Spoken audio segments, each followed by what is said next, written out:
Hey there, CINEMASTER fans. Hope you're ready for some movie magic. Let's dive right in. The movie Survival Family is about the end of the world. There are no communications, no transportation, and no electronics working at all. People, who had become completely used to a comfortable life with everything available around them, suddenly find themselves in a very primitive reality. They go back to the old way of life, relying on fishing for food. Even water becomes a luxury for them, and if they find a large amount, it's a great joy. Everyone, in order to survive, has to learn how to live in the new reality they're in. We get to know the Suzuki family, who are city dwellers that used to live a perfectly ideal life with no mistake. They depended on modern devices for every detail of their day. Their father, Yoshiki, tried to do everything he could to provide them with a decent life, and he held a very high position at an office in the heart of Tokyo. Even Mitsu, the mother, spent the whole day at home, trying to take care of her children as much as she could, making them healthy food and maintaining their ideal lifestyle. Their children, Yui and Kenji, spent all their time on their phones, completely disconnected from reality,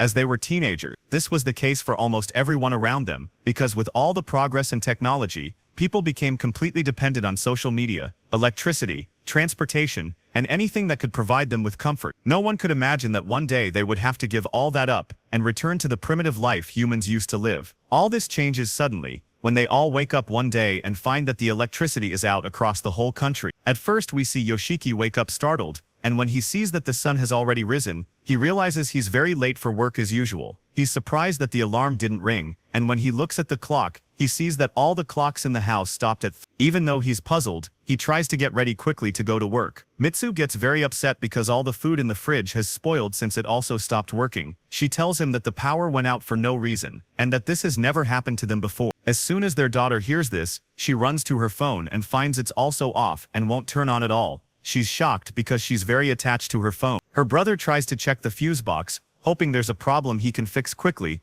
but finds everything is off for no apparent reason. Even the landlines aren't working. They all start to feel that something is seriously wrong around them, and they have to get ready and leave so everyone can go to work or school. As soon as they leave the apartment, they get even more upset when they find that the elevator is also broken, so they have to take the stairs. It's the first time this has happened since they moved in, and what's even stranger is that when they get to the street, there's no transportation at all, and no one is driving a car. Everyone is walking, except for a few people on their bikes. Yoshiki tries to understand what's happening around him. When he gets to the metro, he finds it's also out of service, and people are crowded together because of the congestion. On his way to school, Kenji tries to listen to some music on his iPad but finds it's not working either. He starts to feel anxious because of the noise in the crowd, since he's used to listening to music on the way to distract himself from everything around him. The taxis are parked on the side, and no one can drive their cars at all. The whole road is at a standstill. Mitsu goes out to talk to the neighbors and finds out that they're all heading to the supermarket to buy as much food as possible to store,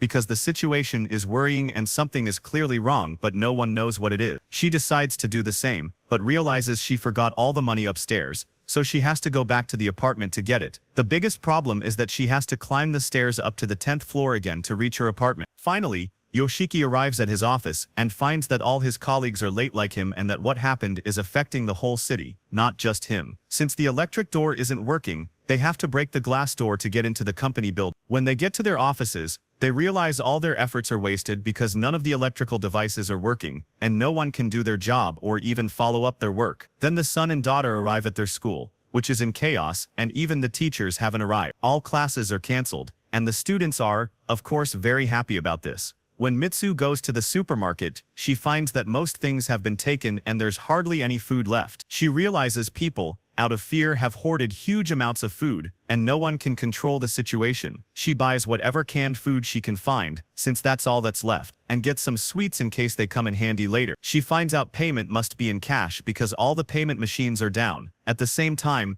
the company manager tells the employees they're closing the company until these problems are solved, and then they can return to work. So everyone has to go back home in the end. On his way home, Yoshiki decides to buy a bicycle, thinking it might be useful later, and is shocked to find its price has tripled because people are taking advantage of the situation. Since cars aren't working and demand for bikes has increased, the prices have gone up. At night, the Suzuki family gathers together again at home for dinner. Everyone is scared and terrified on the inside, struggling to cope with this strange situation they've never experienced before. Even going to the bathroom is difficult. Since the water is cut off, they try to adapt as much as they can. The daughter goes to the bathroom and decides to entertain herself by reading an old magazine they had lying around. By accident, The candle catches her hair on fire, but she manages to save herself at the last moment. At the same time, Yoshiki and Mitsu go out to the balcony to pass the time and watch the sky together. For the first time, they feel they're enjoying the view of the sky and stars, something they haven't looked at for many years. Even their children look up at the sky as if it's something strange they're noticing for the first time. Days pass,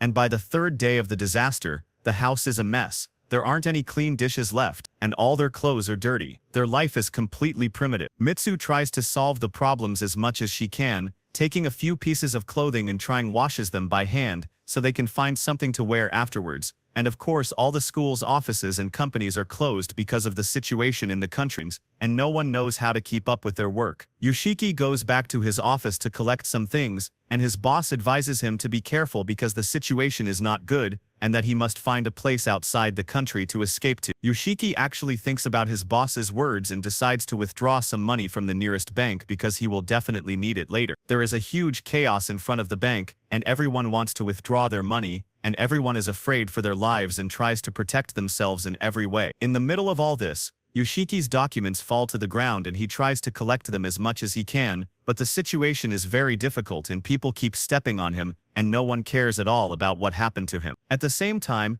his son tries to check on the girl he loves, since she has been absent from school for a long time and he knows nothing about her. He has to go to a part a bit far from the city without telling any of his family, and he is shocked when he arrives and sees her standing with a guy who obviously loves her and even introduces him to her family. He finds out then that she had been playing him all along just to help her with her studies because he is much smarter than her. He gets even more upset when he learns that she is leaving with her family to another country without even telling him. Mitsu goes with some neighbors to get water from the big tank, and she gets very upset when the employee comes out and tells them that the water tank is closed for the day because there is no water left at all. He confirms to them that there will not be any more water put in it again and that everyone has to rely on themselves. They remain in this situation until the 7th day. We see Tokyo completely empty, literally like a horror movie, and almost all services in the country have stopped, and even the food is gone from the stores. Of course, there is no water anymore. The people of the country are divided into two groups. One went to the camps and the other stayed in their homes as they were. Over time, people start gathering their things and leaving. The population decreases more and more. The situation gets worse, and nothing improves, nor does anyone try to help them. All the neighbors break down when they see their elderly neighbor die of hunger right in front of their eyes. The Suzuki family thinks at that moment that they should really leave the country like everyone else. Yoshiki gathers them and tells them they have to collect their things and go live in the countryside with their grandfather. The only problem they face is that the town where he lives is very far away, and the journey will take weeks or even a month. Since there is no other solution, they gather everything they can. Everyone brings out the money they had saved, and they are happy that Mitsu has a large sum of money she had put aside for emergencies. They prepare, take their bags and leave their house at dawn. They pass by several vendors, and each time the price increases more and more. In the end, they give in to reality, and stop at a shop, agreeing with the owner to buy a whole box at a somewhat reasonable price. After a while they sit in a place to rest and eat, so they can continue their journey. Kenji decides to take a walk and is disgusted when he sees a fisherman cleaning the fish he caught because they are not used to all that mess. Even the girl, because of how spoiled she is, refuses to use the old bathroom in the place and is very grossed out by it, screaming all the time. It's clear that their life will be very difficult because they were so used to technology. After that, they continue on their way, trying to reach their grandfather's house as quickly as possible, taking the shortest route. They arrive at the airport, and because of their naivety, they think the planes are working as usual, but they find the airport closed. The guards prevent them from entering by force, and there is huge chaos at the airport. Since they still don't know what to do after what happened, they decide to sleep in a hotel until morning. They are shocked by the prices of the cheapest hotel around, as it has become about 5 times more expensive. When they rest in the room, they start talking about what will happen next. Their daughter thinks the idea of going to their grandfather's house by bike is crazy and impossible, and she begs them to go back home instead of all this nonsense. But her father yells at her and insists on his opinion that they will reach their grandfather's house no matter, seeing it as their only chance of survival after everything that happened in the city. The next morning, the girl and boy go to the nearest shop to get some food for the road,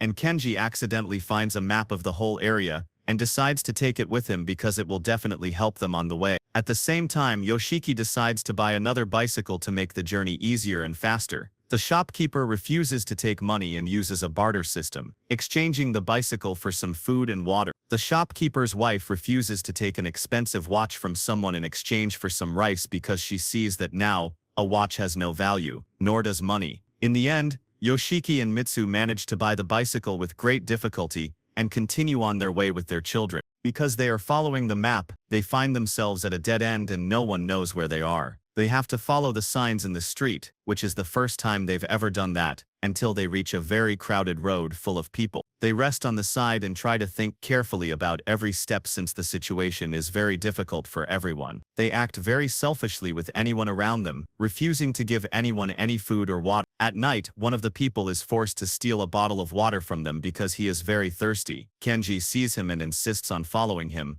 holding a piece of iron in his hand, and decides to kill him just to get the bottle of water back. He is shocked and changes his mind when he sees that the man stole the water just to give it to his wife and newborn baby. The next morning, they all arrive at a very long and dark tunnel where they meet some elderly women sitting on the side. The women offer to guide them through the tunnel since they know the way very well in exchange for some food and water, but the family refuses, seeing it as a waste of their supplies and thinking they don't really need a guide. They insist on going through the tunnel alone but quickly change their minds when they walk a little and find a dead animal on the ground, which scares them and makes them realize how difficult the situation is. They go back and agree with one of the elderly women to guide them. They remain in this situation until the 16th day. They continue on their way, stopping every now and then to rest beside the road before moving on again. With each passing period, they get more used to the primitive lifestyle than they were before, forgetting all the means of technology they were once accustomed to. Mitsu washes their clothes in the river, and her children learn how to eat food from old, dirty dishes. They completely forget the way of life they used to live, and the luxury they once enjoyed all the time.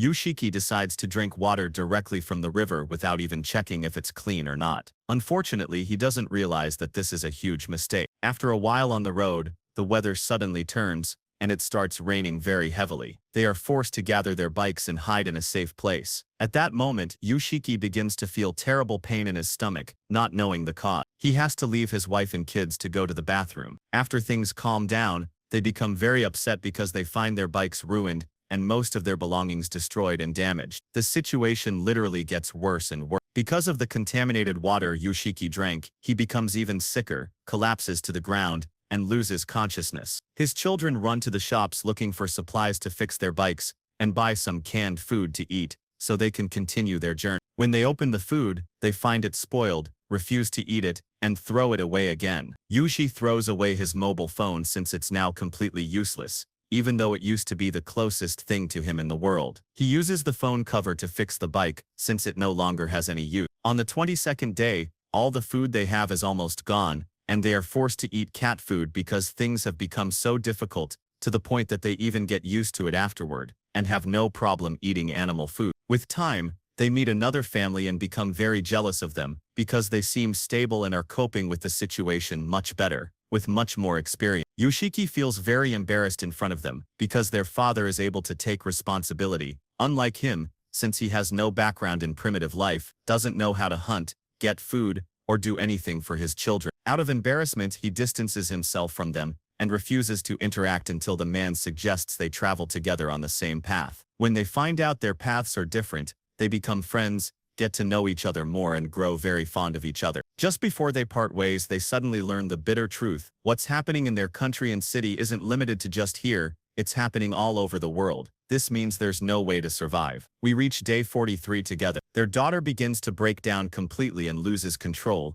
screaming that she can't bear the situation anymore. In the middle of the conversation, she blames her father for everything they're going through, keeps criticizing him, and tells him he ruined their lives. After a while, they discover a very large aquarium and see people fishing all kinds of fish from it to eat. They see people cooking in the street and distributing food to others. The whole family stands in line, hoping to find something to eat. Unfortunately, the food runs out just as it's their turn. Out of desperation, Yoshiki begs the cook to at least feed his children, saying he doesn't want anything for himself, just to save his kids from hunger. He collapses on the ground and cries from sheer despair, but all his efforts are in vain. They remain in this state until day 67, with no food or water, not knowing what to do. With each passing period, they become angrier than before, because they're always hungry and can't stand each other. so weak, they decide to eat insects and grass around them. By chance, Yoshiki spots a wild boar very close by and tries every way to hunt it, as it would be a huge meal for them. He gets into a fierce battle with the boar until he finally catches it, but none of them know how to slaughter it. They try to do it any way they can so they can eat. A man named Tanaka happens to pass by, feels sorry for them, and decides to help them slaughter the boar. He agrees to help them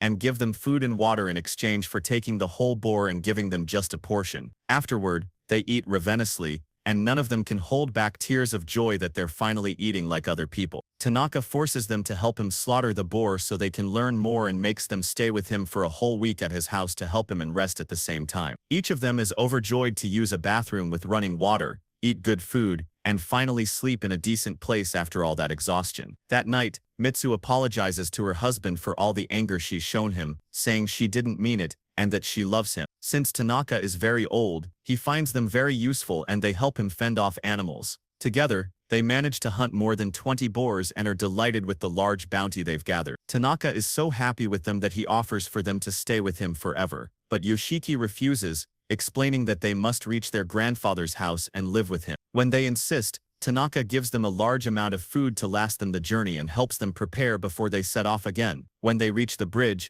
they find it has collapsed. Since there's no other solution, they decide not to give up and work hard together to build something from tree branches to cross the river safely. Yoshiki takes his wife and daughter across to the other side first, then returns with his son to get the bike and supply. Suddenly it starts raining on them in a strange way, and Yoshiki and his son begin to drown. He urges his son to take the bike and escape quickly before everything is lost. Unfortunately, Yoshiki drowns alone, and they search for him for a long time, thinking he's dead. After a while, they remember their father and grieve that he left them and they are now alone, but they still have hope he's alive. The only thing that comforts them is finding a lost puppy on the road. The daughter gives it a piece of meat she's holding, but it attracts a pack of hungry dogs ready to eat anything, even humans out of hunger. The dogs attack the three of them, and Mitsu falls from a high slope because of them. Her daughter comes down after her and tries to save her in any way possible. When they reach her, they find out that her legs are broken and she can't move from her place. The dogs take all the food and meat they had with them. Because of extreme hunger,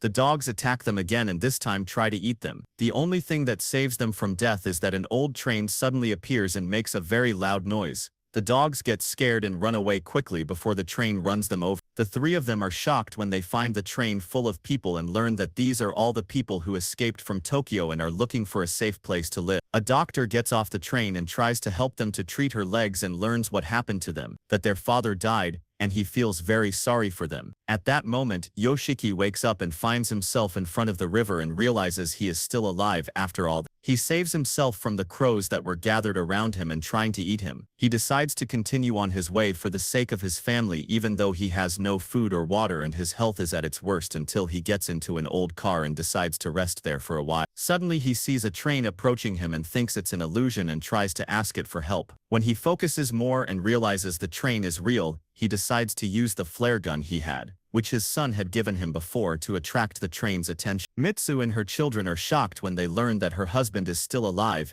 and they quickly run with the people around them to help him. They take him with them onto the train and reunite again after everything that happened to them. Over time, they understand that the goal is not the journey or anything they go through, but that the goal is to always be together, and the thing that makes them stronger is being together. They try to enjoy the journey no matter how tired or exhausted they are, and they laugh and are happy with everything that happens to them for the first time. They learn how to appreciate life and all the blessings that were around them. When day 108 comes, they finally arrive at the village where the grandfather lives. They find him calmly fishing by the sea, and he welcomes them warmly and is happy that they came to see him after all these years. He provides them with everything they needed. After 2 years and 126 days since the disaster, Yoshiki and Kenji become fishermen and spend all their days fishing by the sea. Mitsu and her daughter spend time in the kitchen and take care of everything in the house. They live together a very simple and happy life. Despite all that, fate has something else planned. One day, they wake up to a very strange sound. Yoshiki is shocked when he finds the alarm clock ringing and the clocks working again, and the radio, which had been broken and not working for years,